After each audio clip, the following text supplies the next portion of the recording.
Hi, everyone. My name is Ryan Cashman with VRMA, and welcome to today's webinar on COVID-19 resources, discussions with industry experts.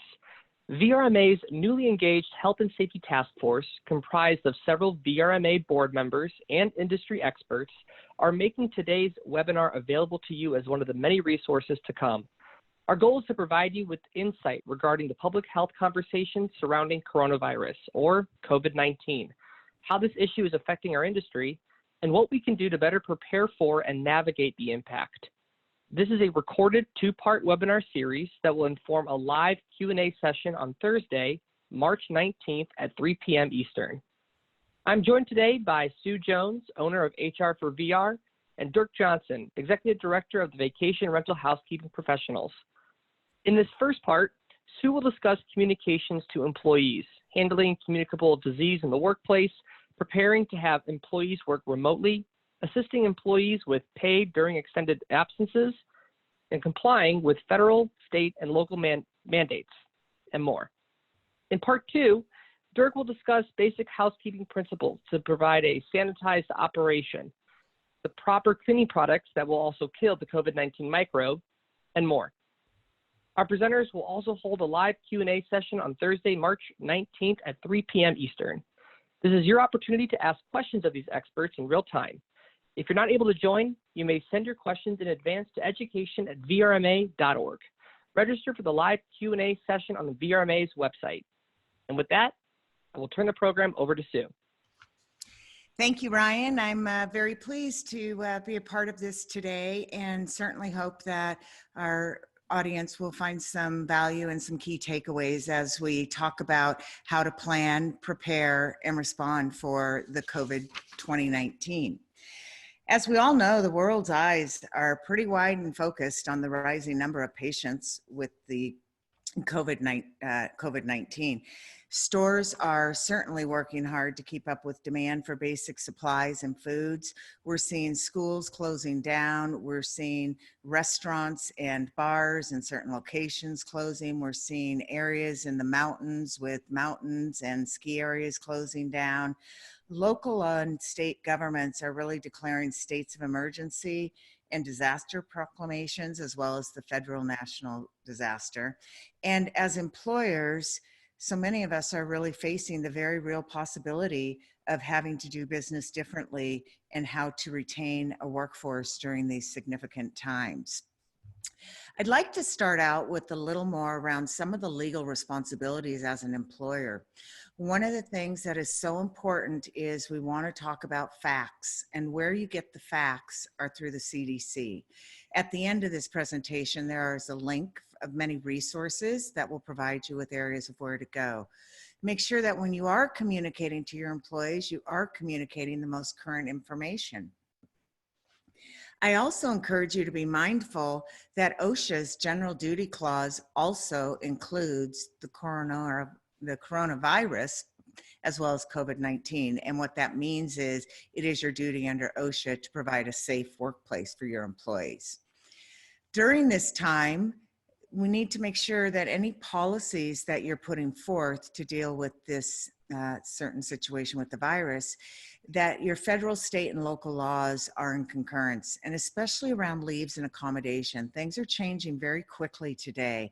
And so the best thing that you can do is continually look at your state and local government to see what kinds of things they're bringing to the forefront. Lastly, I encourage you to remember employees' privacy concerns. All of this under personal health information is protected. And so as you're talking about this, or you have employees who have concerns, or maybe employees who are out of work because of certain situations here, you want to make sure that you keep their personal health information completely private. So Sue, I have a question for you on that last bullet point. Yes. So what if I'm in Bend, Oregon, and I'm going to make a run to Seattle to get some fresh fish, for lack of a better place to go get it? Do I have to tell my employer? Well, we'll get into that, Dirk, under travel, because right now, one of the key things that is popping up in the questions I'm fielding is how do we handle people traveling? So we definitely will get there, and I encourage you to come back to that question. Thanks. All right. The first thing I wanted to share with you is that there is currently a bill that the House of Representatives passed on early Saturday morning, and this is H.R. 6201. It's still under discussion in the Senate, and lawmakers still have yet to vote. We're expecting a vote to come out at some point today. So I hope by the time you're looking at this, we'll have more information for you. What's important about this bill is that it includes 2 weeks of paid sick leave to employees. And this is actually available for any employer who has less than 500 employees. So what the government is projecting under this bill is that they would be able to provide 2 weeks, you would provide 2 weeks of sick paid leave to your employees at 2/3 their regular pay. The additional component here is they're also saying that employers would be providing up to 3 months or 12 weeks of paid family and medical leave, again, at 2/3 pay. What's important to understand is currently the medical leave provisions allow for 12 weeks of job protection with no additional pay. In fact, right now, to qualify for a paid leave or medical leave under FMLA, you have to work at least 1 year and have worked at least 12,250 hours. Under this bill, any employer with less than 500 employees would be eligible to provide this benefit. It actually waives the requirement of a 1-year waiting period to 30 days. So employees who hit their 31st day of employment would then be eligible for up to 3 months of this paid medical and family leave. So just, I am definitely keeping my eyes on this, and will certainly provide you with more information as it becomes available. So Sue, on that bill then, as an employer, I would have to provide 2/3 pay. Then is the government going to assist me with that, or am I just out on my own and I have to comply with this? This is a wonderful question. Right now, and again, as we know, things are changing very quickly. Right. In the initial bill drafted, the employer would get a tax credit. So Okay. again, I hope to see some changes there, because this will put a significant burden on some employers. And while a tax credit is positive, again, we are putting cash out to pay for the employees for this frame. Yeah, it doesn't match, the cash outflow doesn't match the cash on the tax bill. So That's we're right. curious how that works and how people can be Yes. viable for that amount of time. And when we talk a little bit later about school closures and quarantines, this will come back into play. Okay. As you think about your workplace, here are some key strategies. The first thing is don't panic. There are so many emotions around this. Not only is it within your own local area, but people's family. You've got individuals traveling, you may not have the right policies in place, but right now, don't panic. Walk through this, think about the key things that need to happen. And the one thing I think that this industry certainly has a lot of practice with dealing with emergency situations given weather conditions and natural disasters. So I think a lot of companies already have some plans in place. As you're talking to employees, really educate them on the facts and not myths. Continually go back to the CDC, look for updates, but continually to talk from a very factual point. Here's a key point. If you haven't done this already, I really encourage you to require your employees to update their emergency contact form. And you want to have that done so you have that on record so that you'll be able to contact people if necessary. As we all know, we're trying to move away from these community environments where the spread of the virus is happening. And as a strong strategy, we're really encouraging employees to work from home to the extent possible. While some jobs cannot work from home, there are a majority of jobs or tasks that can be completed outside of the normal workplace. So we've heard about promoting social distancing in the workplace. And one thing that it's important to think about is your workspace, your physical workspace, and to make sure that you have 6 feet between different workspaces or different cubicles, that you don't have 4 people working in one 8x10 room. This is a really important piece as we talk about social distancing in the community and keeping at 6 feet. We still want to have that in the workplaces as well. One thing that's coming up is the ability to maybe stagger work schedules. So again, as you think about school closures, you think about quarantines, if you can extend your work hours, there may be more flexibility for people to be able to come to work and get their job done. Last but not least, I really encourage people to start looking at the state unemployment benefits and what's available. As we all know, what happens is the federal government starts, but the states are coming up and enacting things quicker. So it's important that you always look to your state. And the state unemployment benefits that are coming out are definitely focused on providing benefits to employees who are, undergoing quarantines or who have contracted the virus or, who are no longer in the workplace. And one thing that we have learned about this is that during this time, and unemployment benefits associated with COVID 2019 will not ding the employer right now. And so again, this is in the bill, this is what's being proposed. Should it all fall forward, if people are going out and claiming the benefits, it should not be dinging you as an employer. That would be huge on that, from that perspective. It will be huge because this is a great strategy for employers. If for some reason you have an extreme downturn or slow time, you could temporarily lay people off and they would be eligible for benefits, hopefully immediately, for a temporary period of time. Or you could also work with unemployment benefits in conjunction with the worker, and perhaps they reduce their work hours to 24 hours a week. They can then collect unemployment benefits for the other 16. So again, this is not a time to be afraid of your unemployment getting dinged, but rather how can you use these benefits as a strategy to continue in your workplace? So, Sue, as I listen to you provide this workplace strategies, and especially this last one, it's perhaps time for business owners to look at resources that they may have shunned in the past or thought were untouchable because of how they were listed beforehand. Yes. Where the company would be penalized if an employee reached out and used such services. Now it sounds like people need to be asking all sorts of questions of their local unemployment agencies or their local state representative to say, hey, what are you changing to help me succeed so I can be a viable business during this time of uncertainty?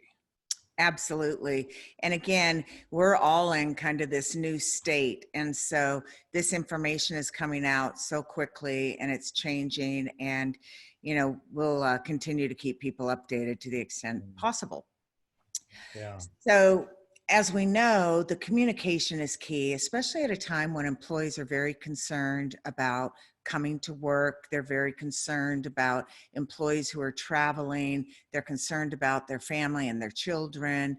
And so it's really important to designate one person to manage all your employee communications. That way, as people are getting communications from different individuals, they know that the facts are going to be coming through this centralized area. You want to keep employees informed about where to access updates, whether it's on a local intranet, whether you're using some chat rooms, whether you're using social media, whether you're sharing different links, but be very clear about where your employees can go to access updates. If you have people clocking in and out on a payroll system or a time system, it's always great to have those updates right there so that people can see it. Again, we talk about facts. One thing that you should really focus on is really start to share with your employees the measures that are being taken to protect them. And so as we talked about OSHA and the guidelines and having a safe workplace, you really need to communicate to your employees, these are the things that you're doing to make the workplace safe for them, should they be required to work there. So, Sue, question for you from the communication standpoint. Have you ever known a company to over communicate? Great question. No, I have never known a company to over communicate. It's, and that's where I think it becomes so important that you keep this communication through one centralized channel, Yeah. because everybody is communicating, everybody is watching the news, everybody's, looking at different clips coming up. And so, as much as we want to communicate, make sure that that communication's coming, in a consistent manner from a consistent place. And the things that are important to communicate about around the employee safety, but also what are the expectations if an employee is infected with COVID 2019? What are the steps that they need to take to inform you? And then what are the expectations about them? And I think to Sue, on this point of where the employee needs to raise their hand and say, hey, I may have it, there has to be a way that they can do that without feeling fear or retribution for having, a communicable disease that at some point in time, a lot of people are going to have or have had. And so putting the employees at ease to say, hey, it's okay to raise your hand. It's okay. We've got these parameters in place to help you succeed and to take care of and to take care of you, I think is real important. It is. And I think that goes back to this safety, making sure we're keeping the employees' confidential information. Now, this is something too, it's an expectation if they're infected, but you also want to think about what if somebody has a compromised immune system or somebody has another physical disability that puts them at a higher risk. Again, from an ADA and accommodation piece, you want to make sure that you're prepared to be able to provide them with an accommodation to work from home. Yeah. The other piece when you're thinking about these communications, travel and internal policies upon return. So when you think about travel, everybody's been pretty good about going out and talking about what's business and what's essential and what's not. Where we're fielding tons of questions right now are these internal policies. What happens, currently there's an employee who wants to drive up to Seattle, and Seattle's a hot spot. Now my other workers are really concerned about them coming back. So when we talk a little bit more in-depthly about this, I'll provide you with some guidelines that can help you to communicate the right information. All right, let's talk about school closures and quarantined employees. I'm so excited. The children are home and I have to get to know my family again. Oh no, what am I gonna do? And Dirk, you're not the only one. As of this morning, there are 30 states with school closures. Wow. And so every day I just expect we're going to see 50 states with school closures probably in the very near term. And during a public health emergency, such as the COVID 2019, the following situations may be covered under federal, state, or your local sick leave laws. So these are the three things. Number one, employees needing to stay home with a child due to school closures. Employees are now eligible to use sick leave for that period of time, whether it's paid, unpaid, or provided through another benefit. The second situation is when a healthcare provider instructs an employee or their family member to self-quarantine. The employee can use sick leave even if no one is sick.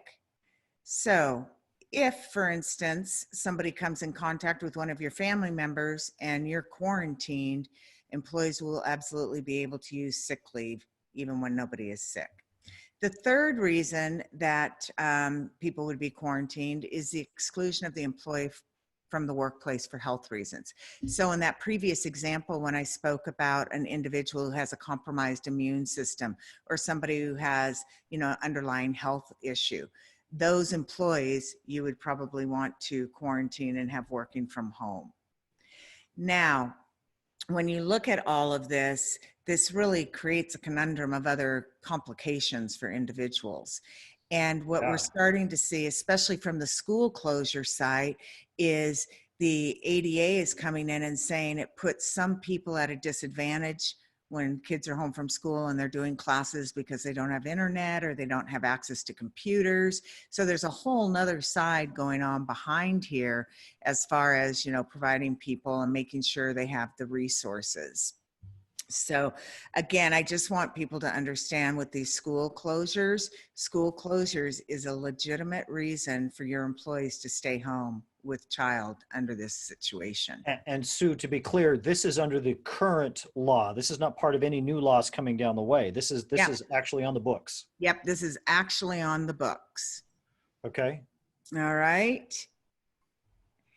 All right, let's talk about travel. The best thing that you can be doing right now is develop a temporary travel policy. And I wanted to just specify temporary because ultimately we are all going to be traveling to different destinations again, hopefully sooner than later. Yes, I have my list. I am ready to go. Well, you want to be clear about who the policy applies to. And one area that I think you should spend a little bit of time considering, where I'm seeing a lot of confusion, comes with spouses and other people in the homes of employees who are traveling.